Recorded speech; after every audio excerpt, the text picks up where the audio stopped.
So guys, this here is my trusty old iPhone 4. I still use that every day as my iPod. I have my music on here. Basically all my favorite songs are on here. I have more music, but that would exceed the storage of this. This is 16 gigabytes. Now, I'm quite happy with this setup. I don't care too much for streaming services with music. I like to have my own collection, my own playlists and all of that. Without internet needed. Now, I love this thing so much because it's compact, it has a headphone jack, it has Bluetooth capability, and I downgraded it to iOS 5, it works pretty well. However, since a couple of weeks actually, I have noticed random shutdowns and just problems. And that is because probably the battery in this thing is just dead, just completely worn out. This is, as I said, my first ever iPhone. I must have bought that 2012, 2011 somewhere, and I've used it the entire time. It has always been, first of all, my main phone, and then even when I upgraded the phones, it has always been my iPod, ever since. And sure, I have some other old iPhones. I could just say, you know what, let's retire that one and get a replacement one, or even an iPod Touch or something, but no, because I have another iPhone 4, which is just totally trashed, but the battery in it should still be good. So, but before we change out the battery, I want to see how worn out it is. So let's just connect it up to the Mac here. Right now it says 70%, but the other moment in the car it was just randomly shutting down when I wanted to access a song. That's what this phenomenon I have just seen many times when probably the CPU needs a little more power. The battery just can't supply it anymore. It just is too weak. Here is coconut battery, iOS device, and as you can see, it's not too bad, 78%. I expected worse, to be honest. When you go here, battery info, but as you can see, we have 3,299 days of age. That's yeah, a little older. As you can see, it was manufactured in 2011, and yeah, as you can see, iPhone 4. So this battery is probably our problem. It just can't keep up with the tasks anymore. Its cycle count is unknown, which is also weird. I would have loved to see the cycles because they are probably in the hundreds, if not thousands, like thousands and something. But yeah, whatever, right? We'll just crack out my other iPhone 4 with a dead battery.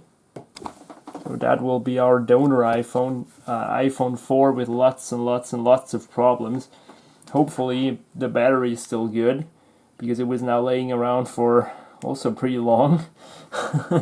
But maybe if we can recharge it, wake it up again, it will be more powerful. It surely hasn't been used so much as this, so yeah. But if you're into iPhones, you know that swapping a battery in an iPhone nowadays is a ton of work, ton of frustration with the pull tabs and all of this. But not on these. On these it is pretty darn simple. All you do is you unscrew the bottom, you lift away this cover, and then you take it out. You unplug it and take it out. That's literally it. I don't even think you needed to remove a screw or anything. But we'll see. Maybe a screw. We can deal with that. Now that we got the two pentalobes removed, all we do is we slide this up. And here is the battery. Look at that. Now, don't get fooled though. This is not a repairable iPhone, or not an easy to repair iPhone at all, because if you want to change out the screen, oh, you are in big trouble. You just need to actually disassemble the whole device, and it's really frustrating. Here I think should be a screw, but there isn't. that's it. Unplugged. Now all we have to do is lift it out. I think we'll use a spudger for that.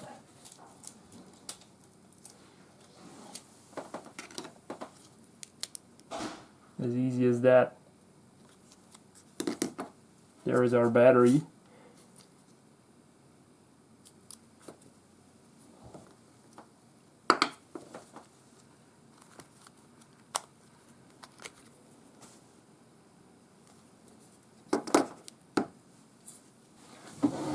So as you can see, here is indeed a screw. So I think this battery hasn't been tampered with.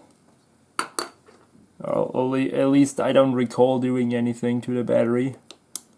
So here is, it is unplugged. Let's just try to get that out too.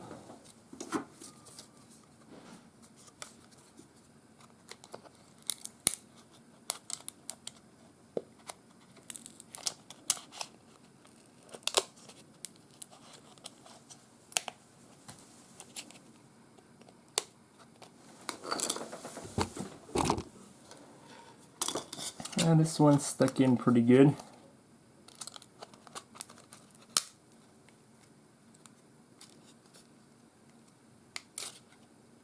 Oh, for fuck's sake. What did I do? Oh no. Is this clip supposed to be somewhere? I don't know, guys.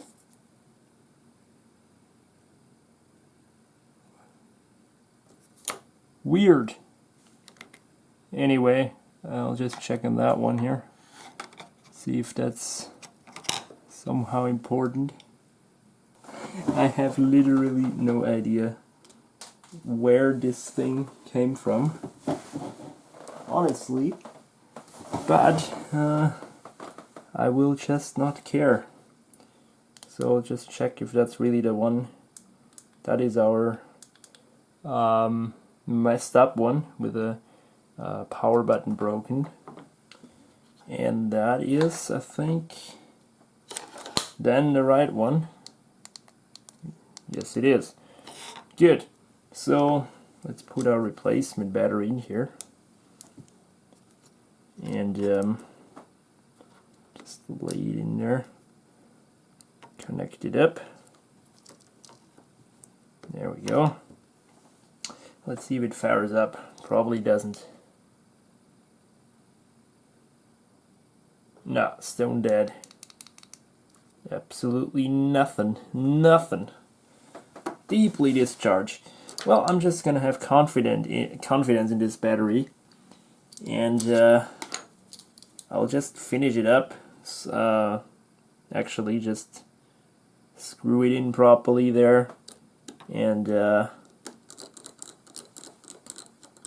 then sealing it up and just letting it charge a bit. See if it fires back, comes back to us. Right, it's sealed up, but completely dead. So what I'll do is I'll plug it in, leave it plugged in for a bit, and see if it comes back. Hooray! It indeed wants to live, but it is, of course, completely dead.